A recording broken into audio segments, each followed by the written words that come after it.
Hello everyone. Today we talk about how to fix the app of X.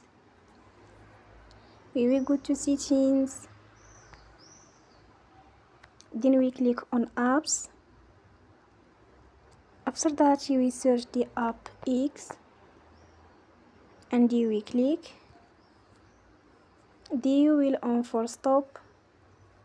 After that you will go to storage. Then we click on clear cache. In the end, you will turn your Wi-Fi and you will turn again.